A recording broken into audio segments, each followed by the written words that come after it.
CM YS Jaganmohan Reddy చేపట్టిన మేమంతా సిద్ధం బస్ యాత్ర ప్రభంజనలా సాగుతోంది. ఇవాళ 21వ రోజు ఎండాడ ఎంవివి సిటీ నుంచి బస్సు యాత్ర ప్రారంభం కానుంది. అక్కడి నుంచి మధురవాడ మీదుగా ఆనందపురంకు చేరుకోనుంది. చెన్నాస్ కన్వెన్షన్ హాల్ వద్ద సోషల్ మీడియా కార్యకర్తలతో సీఎం వైఎస్ జగన్ ముఖాముఖి కార్యక్రమంలో పాల్గొంటారు.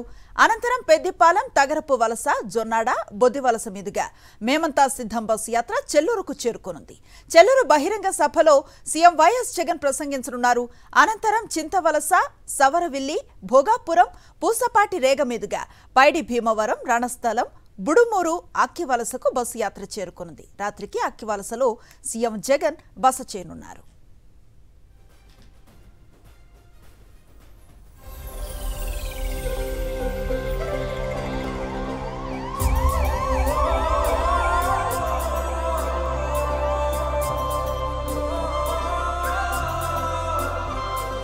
గడప గడప నడిచొచ్చబడుగు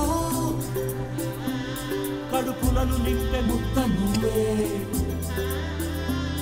బడి గంట వింటూ పరిగెత్తుకొచ్చే నిరుపేద బిడ్డలకు విద్య నువ్వే కంటి నీరు తుడిచే మా అమ్మఒడి నువ్వే మేలు కొడుకు మా బతుకు మలుపు రేపటి గెలుపు నువ్వే జగన్ మా నమ్మకం నువ్వే జగన్.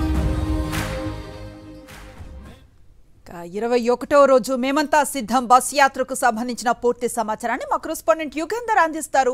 యుగంధర్, చెప్పండి, ఈ రోజు బస్ యాత్ర కాసేపట్లో ఎండాడ ఎంవివి సెంటర్ నుంచి ప్రారంభం కాబోతోంది. పూర్తి రూట్ మ్యాప్ ఏ విధంగా ఉండబోతోంది? సాయంత్రం బహిరంగ సభకు సంబంధించిన ఏర్పాట్లకు సంబంధించి ఎలాంటి డీటెయిల్స్ ఉన్నాయి?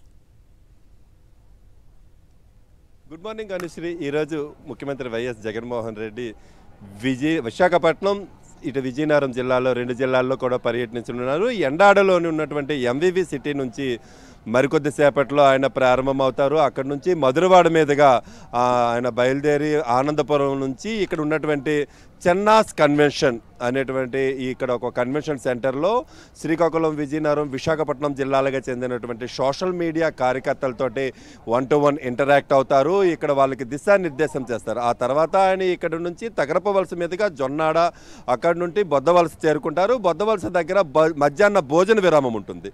అక్కడి నుంచి ఆయన చెల్లూరు చేరుకుంటారు. చెల్లూరులో మధ్యాహ్నం 3:30 గంటలకి బహిరంగ సభ ఉంటుంది. ఈ బహిరంగ సభకు విజయనగరం పార్లమెంటరీ నియోజకవర్గానికి సంబంధించినటువంటి 7 అసెంబ్లీ నియోజకవర్గాలకు చెందినటువంటి ప్రజలందరూ కూడా ఆ కార్యక్రమానికి వస్తారు. ఈ మేరకు అక్కడ అధికార యంత్రాంగం ఏర్పాట్లు, బందోబస్తు చేసింది. మరోవైపు వైఎస్ఆర్ కాంగ్రెస్ పార్టీ శ్రేణులు పెద్ద ఎత్తున అక్కడ ఏర్పాట్లు కూడా చేశారు. మొత్తం అక్కడ ఉన్నటువంటి ఎంపీ బెల్లాని చంద్రశేఖర్, జిల్లా పరిషత్ అధ్యక్షులు మజ్జి శ్రీనివాసరావుతో పాటు స్థానికంగా ఉన్నటువంటి ఎమ్మెల్యే కోలగట్ల వీరభద్రస్వామి వీళ్ళంతా కూడాను అక్కడ ఏర్పాట్లు చేయటం అయితే జరిగింది. తర్వాత దాదాపు 2 గంటల పాటు అక్కడ బహిరంగ సభ ఉంటుంది. ఆ తర్వాత మరలా రాజాపుల వైపు వచ్చి ఆయన జాతీయ రహదారి మీదుగా భోగాపురం వెళ్తారు. భోగాపురం నుంచి పూసపాట రేగ మీదుగా కందివలస గడ్డ నుంచి పైడి భీమవరం వద్ద శ్రీకాకుళం జిల్లాలోకి ఎంటర్ అవుతారు. శ్రీకాకుళం జిల్లా దగ్గర ఆయనకి శ్రీకాకుళం జిల్లాకు చెందినటువంటి నాయకులందరూ కూడా ఘనస్వాగతం పలుకుతారు. ఆ తర్వాత రణస్థలంలోని కూడా ఆయన కొంతమంది ప్రజలందరూ కూడా ఆయనకు ఆహ్వానం పలుకుతారు. అక్కడి నుంచి చిలకపాలెం ముందున్నటువంటి అక్కివలస దగ్గర ఆయనకి రాత్రి బసని ఏర్పాటు చేశారు.